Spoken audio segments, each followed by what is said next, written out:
Little Ladies' Day, held throughout the city-states of Eorzea. It is a time when seneschals roam, the peach trees bloom, dolls are crafted, and birds sing. So, what is Little Ladies' Day, and what is it about?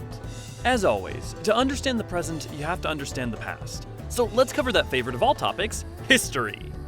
First, we travel back in time over 300 years, to 1267 of the 6th Astral Era, during the time when the Thorn dynasty ruled Ul'dah. 3 centuries ago, Baldric Thorn ruled Ul'dah, feared throughout Hydaelyn for his quick temper and his swift justice. His only daughter, Ebvia, who he loved more than anything, was his most cherished thing in the world. But this kind of overly protective, obsessive love rarely bodes well, and it drove Baldric to lock away the princess within the royal palace, with an entourage of handmaidens and seneschals to meet her every need. As Edvia grew older, she wanted more than her palatial life, and devised a plan to escape. She switched clothes with a miller girl, whose mother delivered flour to the palace, and once Edvia had donned her outfit, she easily passed unnoticed through her legion of servants and slipped out into the city, to discover a new world with the annual peach blossoms flowering all around her. Soon, however, her retinue figured out the ruse, and when Baldric discovered that his only daughter was missing, he flew into a blind rage. He immediately ordered the Sultanate's entire army to scour the city until they had found the princess. As for the imposter, thinking that Evia may have been kidnapped by the miller's family, the Sultan ordered the miller's house torn apart, as well as the family arrested and thrown in the royal jail. Luckily, the princess had not wandered far from the palace, and was discovered in the market by her father's men. Once back in the safety of the palace, Edvia explained the truth to her father, and begged that he show mercy to the miller's family. Upon realizing that the imprisonment of the miller's girl and her family was without warrant, he had his family release them from the jail, and summoned to the royal audience chamber. He not only personally apologized, but ordered the royal architects to design and build them a new home. Furthermore, in a move that was out of character, Baldric himself offered to serve as the miller girl's seneschal for a full day, saying that no young woman, regardless of her standing, should be denied the respect due all citizens of the Sultanate, that all girls, common or noble, are ladies in their own right. He also took the flowering peach blossom as the symbol of House Thorn, which it has remained to this day. When news of Baldric's mercy and tenderness reached the masses of Ul'dah, they were delighted by the Sultan's seeming change of heart. Until then, Baldric had been seen as little more than a heartless tyrant. His choice to act as seneschal was so well received that the Sultan declared that every Little Ladies' Day, a common girl from the city would be selected by lots, and he would serve as her personal seneschal to travel the winding paths of Ul'dah and see the sights of the Desert Jewel under the petals of the peach blossom. That was then, and this is now. Before and since the fall of Dalamud, there have been a host of Little Ladies' Days events that have been held, and as the associated customs and practices have ever increased, the tales of those events have become ever more important to archive. Some Little Ladies' Day festivals have been devoted more generally to the Thorn dynasty and the practice of dolls, flowers, and seneschals, like the first event held in the 7th Astral Era, a competition for the creation of dolls, where we played seneschal to one in the likeness of Edvia, who, over the course of our adventure, grew to have a fondness for us and ultimately has joined us on our adventures. Another time, a stage was crafted by a father and daughter, with legendary figures both of Ul'dah's history and of Little Ladies' Days. Like the very first Sultan Sworn, 3 paladins with their 3 legendary swords, the twin bows, bodyguards of Princess Edvia and proof of kinship between the Hur of Ul'dah and the Mikote of the Yew tribe, and the 3 creators, embodiments of the arts of Ul'dah, alchemy, goldsmithing, and weaving, and who, real or mythical, act as inspirational figures for the people of the Desert Jewel. And to top all these figures off, Edvia and her commoner husband. The two met when she escaped the palace walls as a child, and so madly did he fall for her that he swore to become a knight, that they might one day be wed.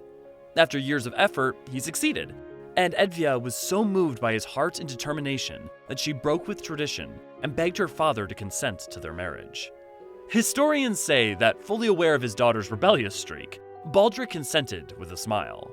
Whether this story is fact or fiction, it's attested to in multiple historical documents. Other times, we fulfilled our more direct seneschalian duties, like aiding preteen idols known as the Songbirds throughout— wait, did they say preteen? I swear, it's impossible to be sure of anyone's age in Eorzea at a glance. Hells, sometimes it's like some of them are perpetually trapped in time. Anyways, we're introduced to the 3 songbirds, Ulala Ula, Narumi, and Masha Mahakaraka. Mahakaraka. Where have I heard that name before?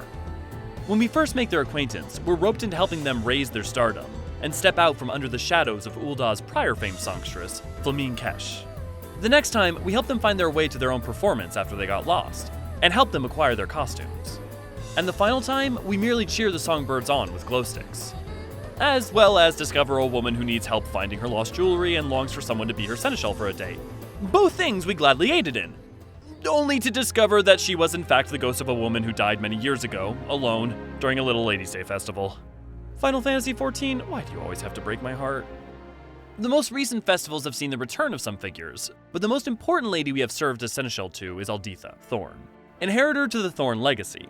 Alditha is the last living blood descendant of Baldurf Thorn, and when we first crossed paths with her, it was to help her seneschal Rudolph to find her, after she went missing in Ul'dah. Members of the Thorn line seem to become ill rather easily, and at least in the past 2 generations have had very frail constitutions. So both Rudolph and Alditha's father worried for her safety and health. Upon discovering her giving out daisies to everyone, she explained that though she was weak of body, growing the flowers and creating crowns for them was one thing that she could do to help celebrate Little Ladies' Day.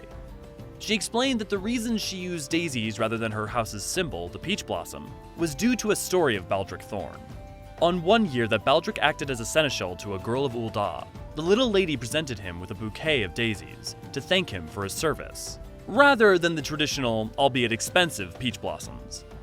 Daisies were seen as a symbol of hardy capability, with their ability to grow in the arid environment of Hydaelyn.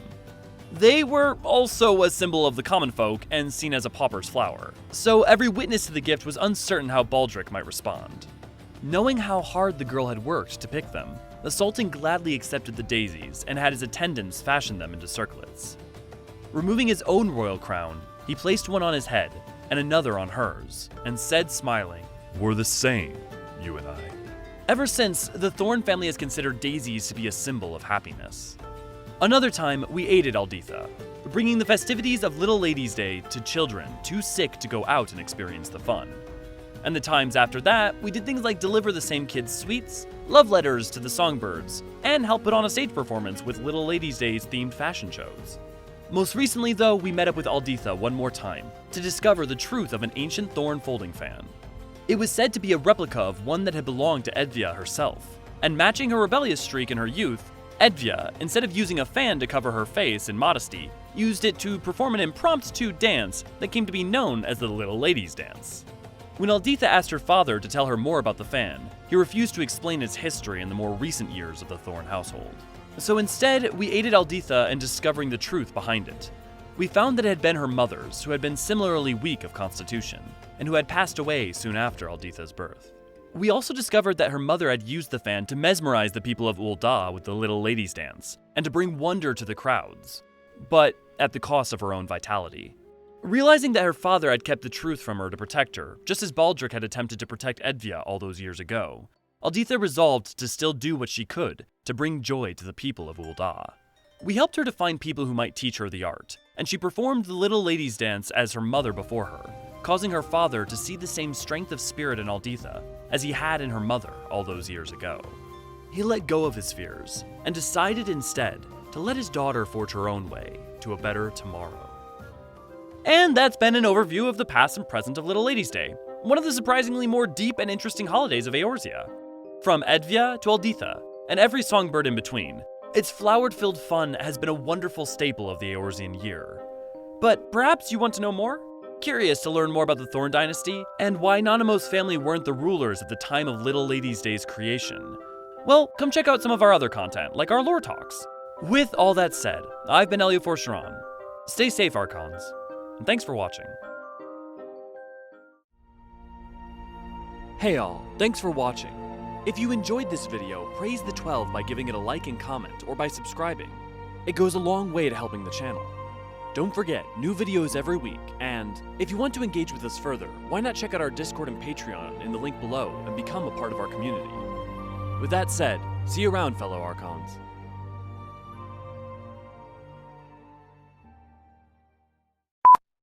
Alditha, these nuts.